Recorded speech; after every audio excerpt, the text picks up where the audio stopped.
What's going on, everybody? I hope you're all having another fantastic day today. You can call me Spree and welcome back to another Madden 20 video. Today we have something a little bit different than normal. I'm gonna be breaking down a gameplay that I had over the weekend for Weekend League. What makes this that little bit more interesting is this is an absolute battle from start to finish, as well as that we are playing Gmia. I'm sure most of you would have heard of Gmiasworld. Not only is he one of the bigger YouTubers in our community, but he is one of the highest ranking players on PlayStation at the moment. He regularly finishes in the top 25 for Weekend League, and I think he would have been in the top 5, maybe even top 3 for the month on PlayStation last month. So let's break down the game and see how the battle unfolded. If this is your first time checking out one of my videos, welcome. It's nice to have you. If you enjoyed the video, if you enjoy the content, feel free to pop down and hit that like button down below. There's also a subscribe button down in one of these corners. Definitely hit that if you want to check out what we do in the future. Alright, let's get into it. Jumping straight into it, you can see he has a slightly different way of playing the game. Calvin Johnson, Rob Gronkowski, Bo Jackson. So that's no quarterback as his X factor. So on offense, already I'm trying to figure out what he's going to do. We have played in the past before.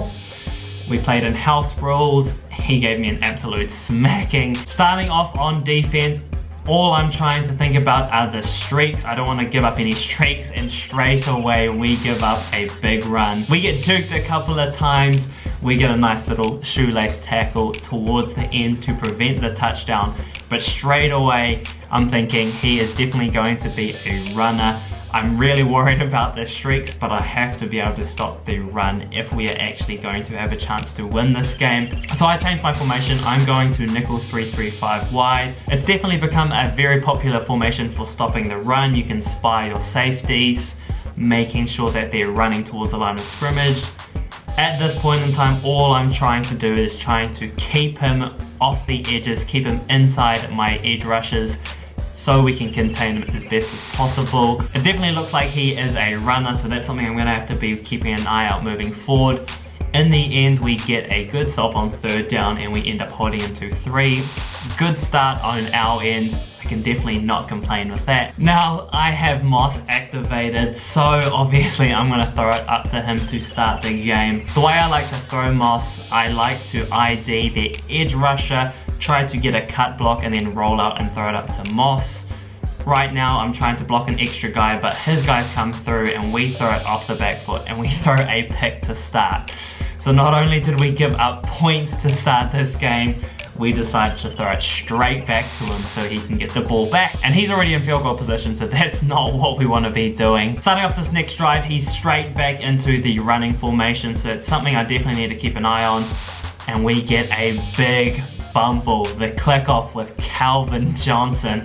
That man is an absolute monster. He's all over the field. He forces fumbles to me all the time. We definitely get bailed out there, but we're able to make up for our mistake. And it just seems like this is going to be the kind of game that we have to grind out.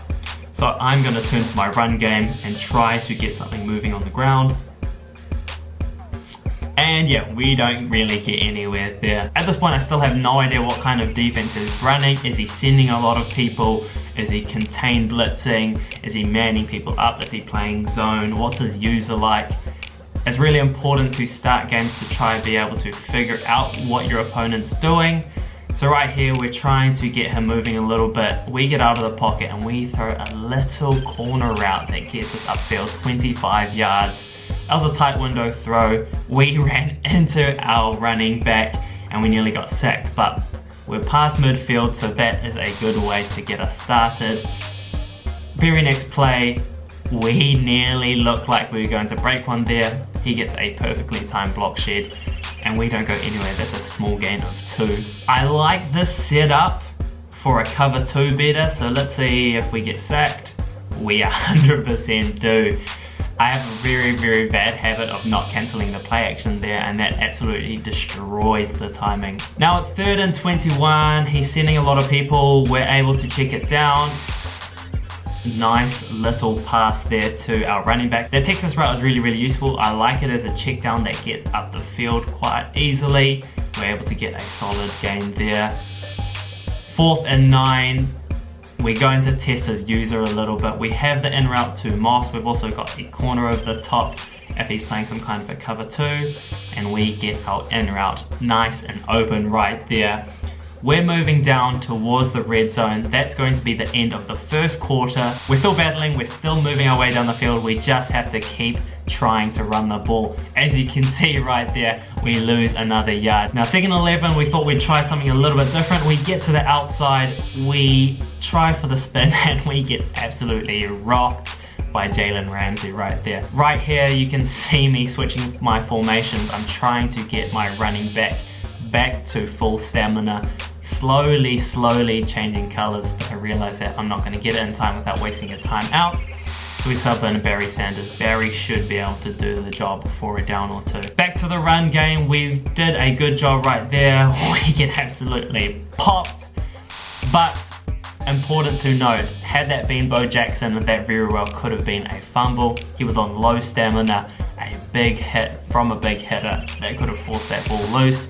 A sub there makes a big difference. Now, we only gained 2 yards, but we didn't turn over the ball, so that is a big play, and that's something that I always seem to forget. A lot of the times when I get fumbles, it's because my guy is tired. Making sure they're at a good stamina when you run the ball is important. We try to get back to the stretch. We know that in Madden 20, the way to play is to run the ball. Right, 3rd and 10, we've already seen that the in routes have been pretty good in the past, so I'm going to try a variation of it right here, and we get right down to the 5-yard line with another in route. This time, slightly different setup, but the result is still the same. That's the first down, and we're still moving. Sometimes you just have to keep fighting for the run game. It only takes one good play for you to get to the outside. We get the chance to go one-on-one with the computer, we get the spin, and we go in for 6. On defense, we are just trying to keep everything contained. You'll see my defense there. I've got Sean Taylor in a spy, so instead of playing the middle of the field or playing a deep half, he's coming down. On the outside, we've got Jalen Ramsey going out in an outside third, so we do have some protection if he decides to streak over the top. One of the big things about Madden 20 is you can play defense consistently every single snap. The very same setups, but your opponent might get one good block on that outside. You might get a really bad pursuit angle, and then all of a sudden your opponent takes it for 6, so it's something that you have to really watch out for. We have our spies coming down to help out as well. As you see right there, he gets a flag for holding, so we know that he is playing on aggressive as well. Something to keep note of. Sometimes that can bail you out on defense. I'll be honest, I'm not 100% sure how much aggressive can help. Again, going to the outside, you can see that a lot of the times when you get to the outside and I'm one-on-one, I'm clicking off. I definitely don't trust my stick in the open field. Alright, 3rd and 23, it's the last play of the half, so this is exactly what I was waiting for, right? This is what I was hoping he was going to do throughout the game. We man up all of his outside receivers right there. Everyone else in the middle of the field, we're just going to rush. I can't remember if I use a rush in this final play. I do. We try to get up to him. He throws the ball, he tries to get in position, and right there we get a pick off. We try to take it back for 6. That would have been a huge play.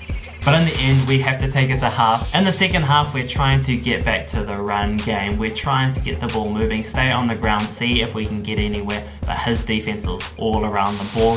We've broken off one good run that got us 10, 15 yards. We got a touchdown run from 5 yards out.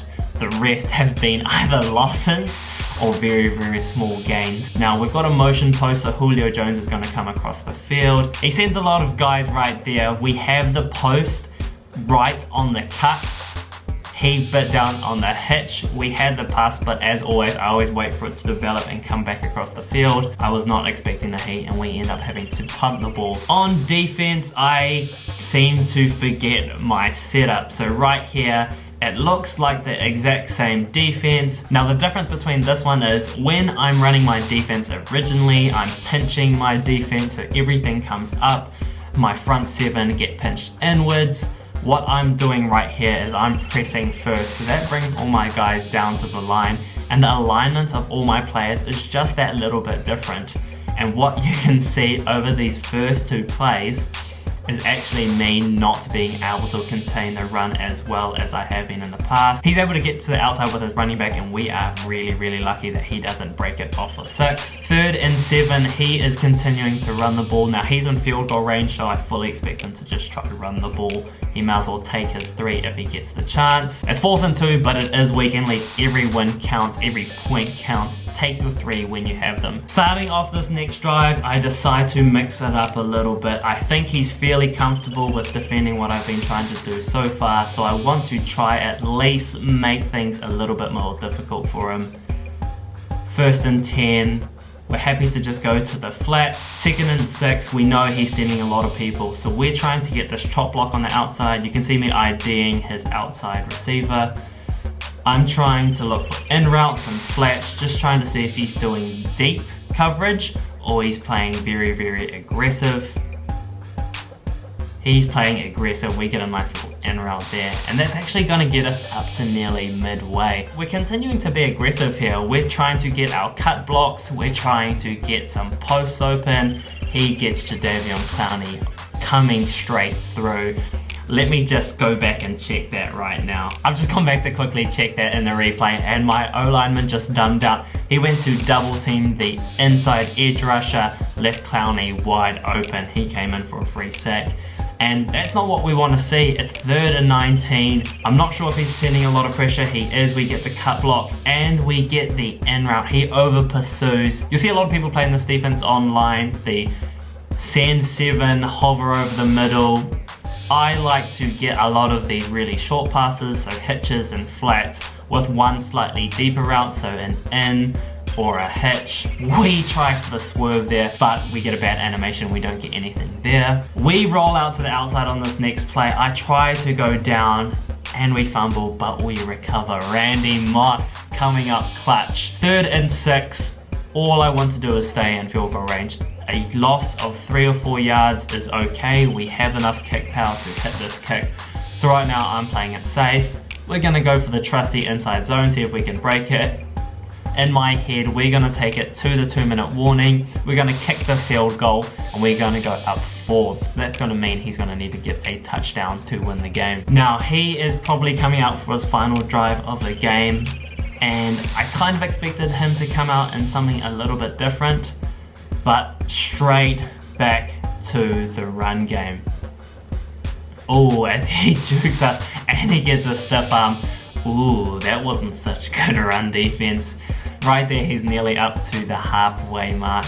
Now, in terms of my defense, I'm coming out of nickel 3-3 wide. I'm pinching my defense, so on PlayStation that's L1 and then down on the left stick. I'm putting my outside corner on an outside third, so I think that's triangle to make secondary adjustments, circle to pick my outside receiver, and then up on the left stick to put him in the outside third. And then finally I'm putting my safety on the other side of the field in a spy. A spy is going to play the run game a lot better. Our corner gives us some protection on the outside, and that means we're going to have a lot of our run gaps filled. It's important for the user to be in the right position. You'll see sometimes I click on, sometimes I click off. Most of the time we want to click off because as a user I am trying to force him back inside.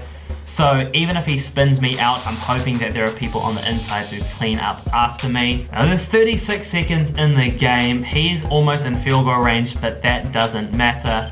We just need to make sure that we continue to get stops. We let him get out of bounds there. It's going to give him a chance to get a bit of a breather. That's not what we want to be doing. 2nd and 8, you guessed it, right back to stretch.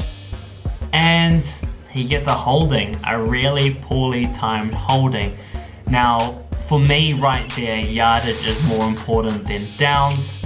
We could have had him at 3rd and 8. Instead, we push him back another 10 yards. Now he's past halfway. 2nd and 18. Right here is when I expect him to do exactly this. He goes back to his trusty streaks. He takes the time out, so maybe he needs to get a little bit more stamina. But after seeing that, I'm absolutely prepared for it. So I'm coming out in a defense. I'm waiting for him to audible outside.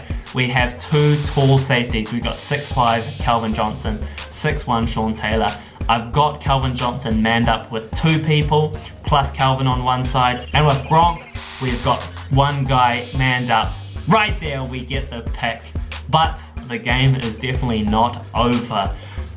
We're at the 2-yard line. I don't want to take a knee because it's going to force me back. We don't want to be taking a safety right here. So I'm just trying to do something slightly different. We have a slightly different setup.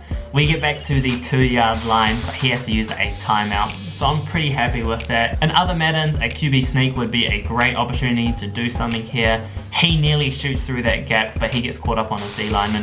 We get to the 5-yard line, and I'm just gonna finish off this game here. We're just going to take a knee, and that is going to be a wrap there. Some of you might be watching this and you're like, what the heck just happened? That might be the most boring game that I have watched all year long. And honestly, that is how sweaty and how much of a grind Weekend League can be. Gmia is one of the highest ranked players in Madden. He didn't get a completion the entire game. He threw 2 passes. Both were picks to me, both trying to throw up 2 streaks to his tall receivers. But that's definitely not uncommon in Weekend League. You're going to see a lot of blitzes, you're going to see a lot of near close flex. It is really sweaty, but in the end you just hope the rewards are worthwhile. A lot of these games come down to really small moments. That 3rd and 19 where I converted, where I got that in route to Calvin Johnson, that was a absolutely huge play. Getting that fumble early in the game after my pick, that allowed me to get a chance to get back in the game. I can see why a lot of people don't enjoy playing Weekend League. It is an absolute grind. You're playing these god squads with pretty much every great player in the game. Players with golden tickets all across the board. But honestly, a lot of these games I really enjoy. This is a battle. We're thinking about game management, time management, trying to get first downs, trying to get in positions, taking points when you get them. There's a lot of things to learn when you're playing Weekend League, so I like getting matched up with great players like Gmia, because I'm going to have to learn how to get that a little bit better. I go ahead and play Weekend League each weekend, so we do get matched up with some really good players. We have some really good games, so if you're interested to see some breakdowns, what I'm thinking in the moment, what I'm trying to do, what I'm running on offense, how I'm trying to stop certain blitzes, let me know. I'm definitely happy to do more of these breakdowns. This was quite fun to go back and have a look at it. Like I said earlier, if you liked the video, if you enjoyed the content, definitely feel free to hit that like button down below. If you want to check out what we do in the future, there is a subscribe button down in one of these corners. If you've been living under a rock and you haven't checked out my guy Gmiasworld's YouTube channel, I will have the link down in the description below. Go ahead and check him out. I'm sure he's producing some really cool Madden content. But yeah, that's going to be it for today, folks. Thank you very much for coming through. I hope you enjoy the rest of your day. Take it easy, everybody. You can call me Spree, and we out.